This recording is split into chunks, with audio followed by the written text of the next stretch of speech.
Welcome to The Rite of Passage with Vanessa Riley, the podcast where storytelling meets passion and every page turns into a new adventure. I'm your host, Vanessa Riley, and together we'll dive deep into untold histories, reflect on current events through a historical lens, share behind-the-scenes writing insights, and explore the ups and downs of the author's journey. From rich historical novels to unforgettable characters to pop culture's intrusion on the written word, hey, we're going to explore it all. So grab your pen, your notebook, and let's begin our journey through the written word.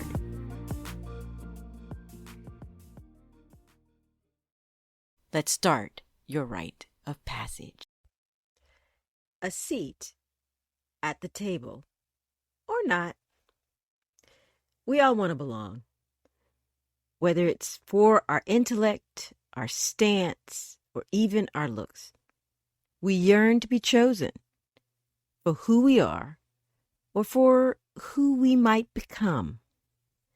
We hope for a fair assessment of our gifts, talents, hard work, and ethics.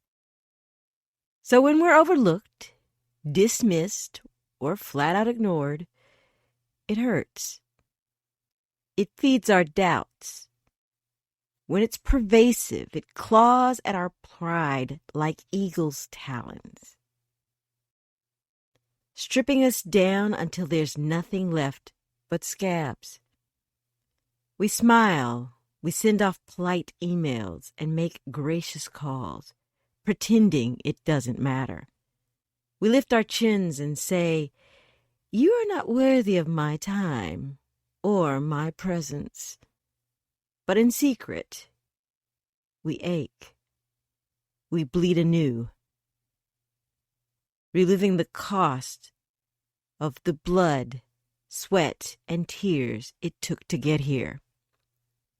We question ourselves. What else could I have done? Who did I offend? Where is that sense of American bravado, the belief that if I build it, they will come? In publishing, this ache to belong is ever present. Facing rejection after rejection, often without a clear reason, cuts deeply. A no in publishing doesn't always come with feedback. Sometimes it just means you're stuck in midlist limbo. When opportunities vanish, imprints dissolve, or priorities shift, you're left holding an unwanted manuscript and a pile of broken promises. At the Southern Independent Booksellers Alliance's New Voices, New Rooms conference, I listened to keynote speaker Silas House, a New York Times bestselling author and winner of 2 Nautilus Awards, say something that struck deeply.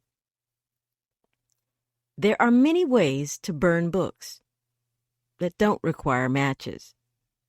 One of them is by denying them space, visibility, and readers.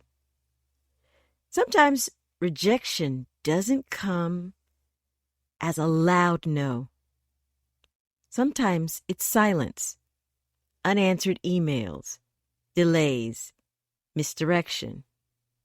But even a quiet no is still no. And it shapes your experience. It can limit you. Quiet no's make it hard to trust. Even future yeses become suspect. Every author's dreams of a beautiful cover that captures the soul of a story. We long for an editor's offer that affirms our voice. We want a marketing and sales team working in partnership with us to push our books into the hands of hundreds, thousands, maybe millions. So no, it's not enough just to get a book deal.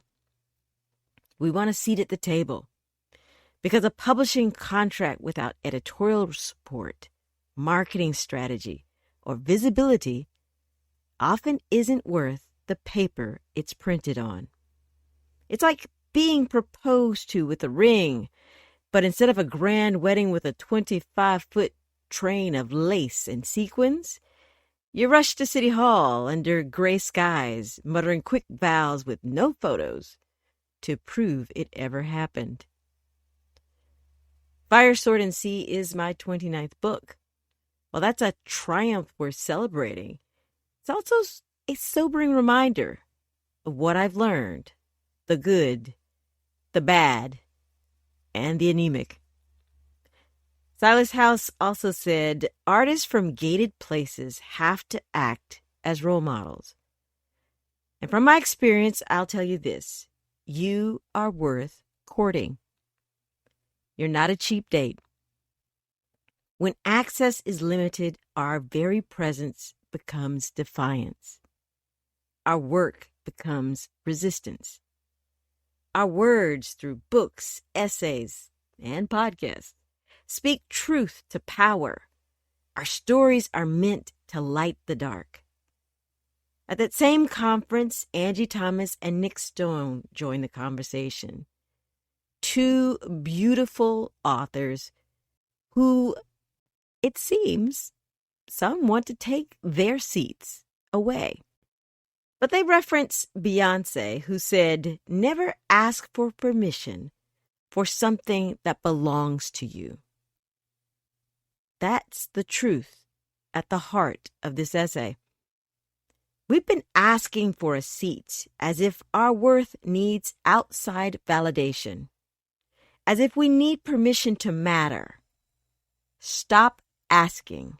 Stop waiting. You already built your chair with your words, your work, your presence.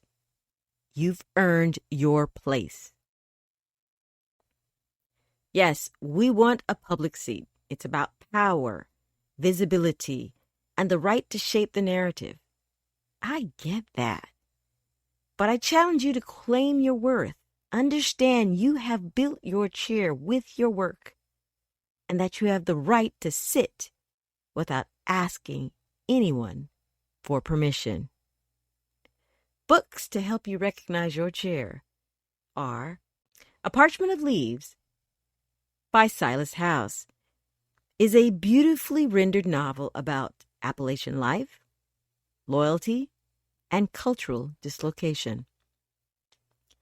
Dear Martin by Nick Stone is a powerful, unflinching novel that explores race, identity, and justice through the eyes of a Black teen who begins writing letters to Dr. Martin Luther King Jr.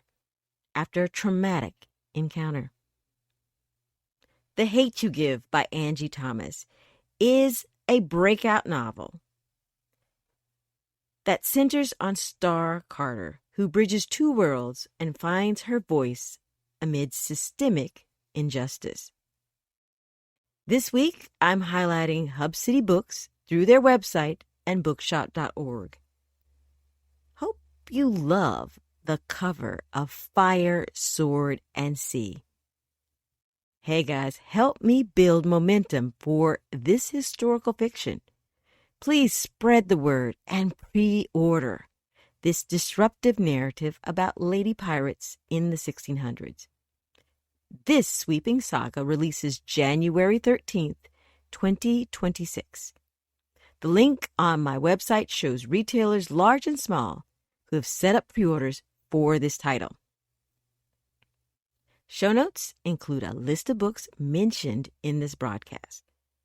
You can find my notes on Substack or on my website, vanessariley.com, under the podcast link in the About tab.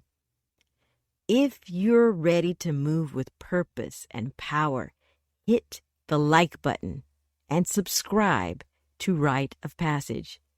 Never miss a moment. We have work to do. Let me help recharge you. Thank you for listening. Hopefully you'll come again. This is Vanessa Riley.